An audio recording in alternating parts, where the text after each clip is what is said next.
श्री श्री राधा रमणो जयति भजनिताय गौर राधे श्याम जप हरे कृष्ण हरे राम। चरित सुधा श्री श्रीमद राधा रमण चरण दास देव बाबा जी महाशय, बड़े बाबा का जीवन चरित्र, मूल बंगला संपादक प्रकाशक श्री रामदास बाबा जी। बाल मुकुंद बाबू से भेंट। झांझ पीटा की सेवा पूजा का भार कुसुम मंजरी दासी सखी पर था। वहीं रहकर बाबा जी महाशय के साथी मधुसूदन दास भिक्षा करते थे। राधा रमण कुंज में कुंज दास बाबा जी, ललिता दासी एवं रस रंगिनी दासी सखी आदि कुछ लोग बाबा जी महाशय के साथ थे। श्री श्री राधा रमण देव की सेवा के लिए एक सेर चावल की रसोई की व्यवस्था की गई। स्थानीय डिप्टी बाल मुकुंद बाबू बाबा जी महाशय का कीर्तन सुनने की इच्छा कई बार व्यक्त कर चुके थे। अभी तक इसके लिए सुविधा नहीं हो सकी थी। एक दिन उनके घर बाबा जी महाशय का सब पार्षद निमंत्रण था। ललिता दासी और कुसुम दासी वहां रसोई करने गईं। 10 बजे के लगभग बाबा जी महाशय भी कीर्तन लेकर पहुंचे। उस दिन रविवार था। बाल मुकुंद बाबू का दफ्तर बंद था, अतः उनके लिए कीर्तन सुनने की विशेष सुविधा थी।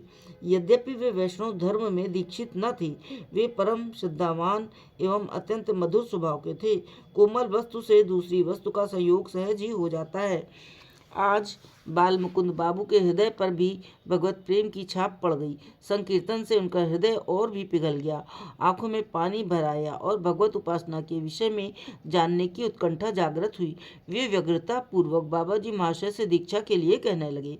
उन्होंने भी उनके मधुर भाव के से मुग्ध हो उन्हें गले से लगा लिया और उनकी उत्कंठा को और भी बढ़ाने की दृष्टि से महाप्रसाद ग्रहण कर वास स्थान को प्रस्थान किया।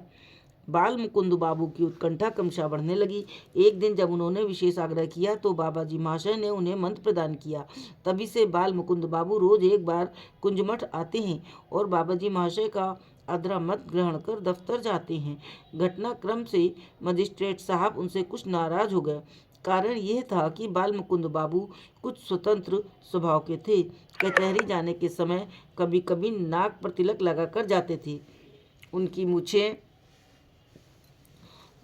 उनकी मूछें भी खूब बड़ी बड़ी थी। एक दिन बाबा जी महाशय बोले, देखो बाल मुकुंद, इन मूछों से तुम ठीक ब्रज गोपों जैसे लगते हो, देखना कहीं इन्हें साफ न करा देना। पता नहीं बाबा जी महाशय की इस बात का उन्होंने क्या अर्थ लगाया। दूसरे दिन जब वे मूछें साफ कर बाबा जी महाशय के पास आए तो उन्हें देखते ही बाबा जी महाशय बोले, अरे पगले, तुझसे मूछें साफ करने को मना किया था, ये क्या किया? उन्होंने उत्तर दिया, बाबा ठीक ही हुआ, गले में तुलसी की कंठी और मुंह के ऊपर मूछें, देखो दोनों में कैसा एक विरोध सा लगता था। आज मुझे साफ कर कर मन बहुत पसंद है। अनुभव की बात सुन बाबा जी महाशय ने उन्हें आलिंगन प्रदान किया। इधर उनके साहब पता नहीं कैसे क्रमशः और भी विरक्त होते गए और उनका वेतन कम करने की चेष्टा करने लगे। एक दिन 9 बजे के लगभग बाल मुकुंद बाबू दफ्तर की पोशाक में कुंज मठ आए। दैव योग से थोड़ी ही देर पहले एक पंडा जगन्नाथ देव की प्रसादी गेंदे की फूलों की एक मोटी सी माला बाबा जी महाशय को पहना कर गया था। बाल मुकुंद बाबू ने प्रणाम किया, त्यों ही बाबा जी महाशय ने वो माला उनके गले में डाल दी और राधा विनोद को आदेश दिया कि बाल मुकुंद बाबू के मस्तक पर तिलक लगा दें। उन्हें बड़ा सा तिलक लगा दिया। बाल मुकुंद बाबू ने बाबा जी महाशय का आदरा मत लेकर बड़े आनंद से कचहरी के लिए प्रस्थान किया। साहब उनसे नाराज तो थे ही, आज उन्हें माला तिलक में कचहरी आया देख गुस्से में आग बबूला होकर बोले, ये क्या? बाल मुकुंद साहब, ये हमारे भगवान की प्रसादी माला है। साहब, दफ्तर में इस प्रकार की से आना एकदम गलत है।